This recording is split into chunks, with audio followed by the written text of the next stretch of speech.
Today's topics are gluten-free recipes and 18th century butter. Thanks for joining us today on Exploring the 18th Century with James Townsend & Son.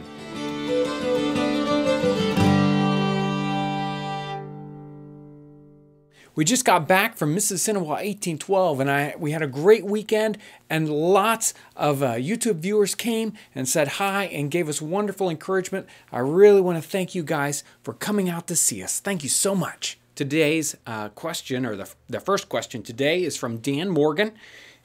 He's commenting on our stoneware crock video that we did a while back, and he asks, how long did butter last without refrigeration? You know, it really depends. In the 18th century, a lot of the butter was handmade, and when you're making that, you have to wash the whey out of your butter.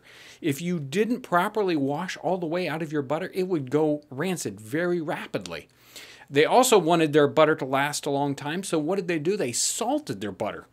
And they salted it much more than what we think about salted butter today. It was very heavily salted if they wanted the butter to last. And when it was time to use the butter, they had to wash the salt out of it, just like they had to wash the salt out of salt beef and salt pork. So butter could last a long time if it was properly salted and properly washed. But once you used it, you had to wash the salt out of it.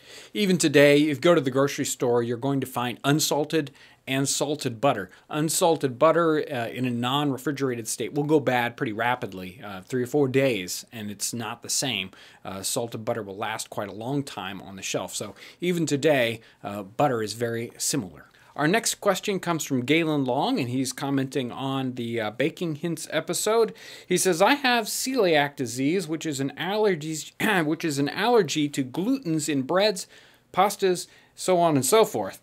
Are there any 18th century recipes that use things like corn flour, rice flour, and potato flour, especially for pastries, cakes, cookies, and breads? The situation is yes, there are 18th century recipes where they do use rice flour, potato flour, or potatoes in things like breads and other recipes, but that's a pretty big topic. So we're going to be looking into that in the future, and hopefully we'll be able to do an episode or two more specific to this topic. So for your own personal research, a couple of episodes ago, we covered cookbooks that are 18th century cookbooks that are within Google Books inside their collection. And this is a perfect research question for that kind of a thing. You just put your search terms in, like rice flour, right into Google Books and search inside those cookbooks for this term. Make sure to tune in Monday for the next episode of 18th Century Cooking with James Townsend & Son, where we cover more on pemmican, the ultimate survival food. If you've got questions, whether it's related to our 18th century cooking series, the 18th century in general, to James Townsend & Son and our products, any of those kinds of questions, I would love to hear. Make sure to give us your questions in the comments below. If you haven't already, please subscribe to our YouTube channel. Also, you can see our website and request a print catalog.